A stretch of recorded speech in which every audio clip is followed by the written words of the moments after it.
আসসালামু আলাইকুম। মাটির চুলোয় রান্নাবান্না চ্যানেলে আপনাদের সবাইকে স্বাগতম। আজ আমি আপনাদের মুরগির চামড়া, পা, পাখনা এসব দিয়ে সুন্দর একটা রেসিপি করে দেখাবো। অনেকেই আছেন যে মুরগির এই অংশগুলো খেতে পছন্দ করেন না, তাই যারা এই মুরগির চামড়া, পাখনা বা পা খেতে পছন্দ করেন না, আজকে রেসিপি শুধু তাদের জন্য। এভাবে এই মুরগির চামড়ার রেসিপিটা একবার করলে মাংস বাদ দিয়ে শুধু আপনারা এই মুরগির চামড়া, পা, পাখনাগুলো খেতে চাবেন। মুরগির চামড়ার রেসিপির জন্য আমি এখানে 2টা ব্রয়লার মুরগির চামড়া, পা, পাখনা নিয়েছি। চামড়া, পা, পাখনাগুলো আমি পরিষ্কার করে কেটে বেছে ধুয়ে নিয়েছি। মুরগির চামড়াগুলো আমি ছোট ছোট টুকরা করে কেটে নিয়েছি। দেখতেই পারছেন যে আমি মুরগির চামড়াগুলো কিভাবে কেটে নিয়েছি। মুরগির চামড়াগুলো আমি আলু দিয়ে ভাজি করব। তার জন্য আমি এখানে 250 গ্রামের মতো আলু নিয়েছি। আলুগুলো আমি ভালোভাবে কুচিয়ে নিয়ে পরিষ্কার করে ধুয়ে নিয়েছি।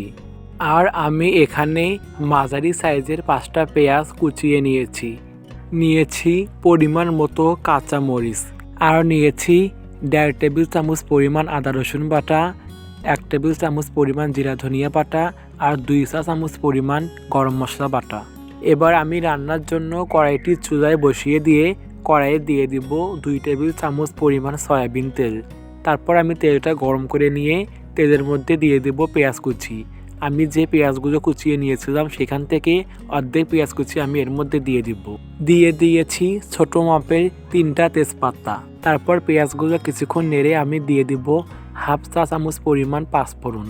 তারপর আমি পাঁচফোড়ন দিয়ে পেঁয়াজগুলো কিছুক্ষণ নেড়ে বাদামি করে নিব। পেঁয়াজগুলো বাদামি করে নিয়ে আমি বাটা মশলাগুলো দিয়ে দিব। তারপর আমি দিয়ে দিব 2 চা চামচ পরিমাণ লবণ, দিয়ে দিব 1 চা চামচ পরিমাণ হলুদের গুঁড়া।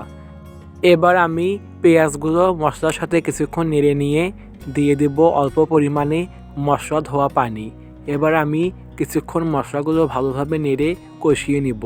যখন দেখবেন যে মশলাগুলো ভালোভাবে কষানো হয়েছে, তখন মশলার মধ্যে দিয়ে দিতে হবে আগে থেকে পরিষ্কার করে নেওয়া মুরগির চামড়া, পা, পাখনাগুলো। এবার আমি মুরগির পা, পাখনা, চামড়াগুলো দিয়ে মশলার সাথে ভালোভাবে কিছুক্ষণ নেড়ে নিব। কিছুক্ষণ নেড়ে আমি পেঁয়াজ কুচি আর কাঁচামরিচ ভাজিগুলো দিয়ে দিব। তারপর আমি আবারও সব কিছু একদম ভালোভাবে কিছুক্ষণ নেড়ে নিয়ে ঢাকনা দিয়ে ঢেকে দিব।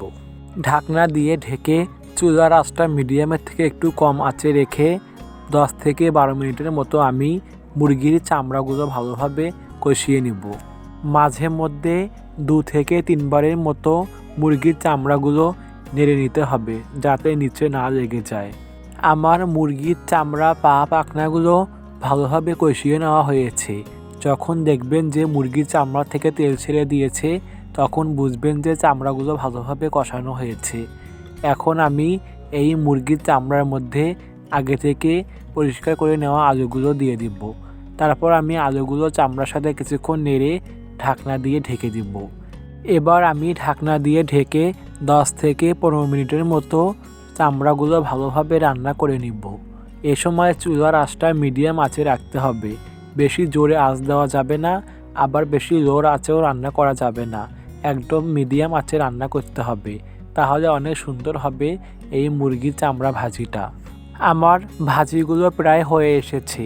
যখন দেখবেন যে আলুগুলো ভালোভাবে সিদ্ধ হয়েছে, ভাজিটা হওয়ার মতো, তখন দিয়ে দিতে হবে ধনেপাতা কুচি। এবার আমি পরিমাণ মতো ধনেপাতা কুচি দিয়ে আবারও ভাজিগুলো কিছুক্ষণ নেড়ে নিব। ভাজিগুলো কিছুক্ষণ নেড়ে যখন দেখবেন যে ভাজিগুলো হয়েছে, তখন এর মধ্যে দিয়ে দিতে হবে ভাজা জিরার গুঁড়া।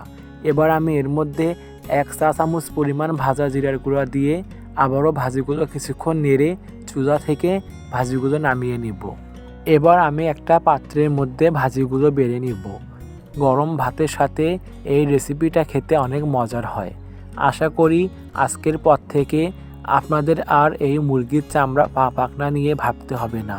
খুব অনায়াসেই আমার এই রেসিপিটা ফলো করে আপনারাও আমার মতো খুব সহজেই এই রেসিপিটা করতে পারবেন। আজকের এই রেসিপিটা যদি আপনাদের ভালো লেগে থাকে, তাহলে দয়া করে আমার এই চ্যানেলটি সাবস্ক্রাইব করে পাশেই থাকবেন। সাথে লাইক, কমেন্ট, শেয়ার করতে ভুলবেন না।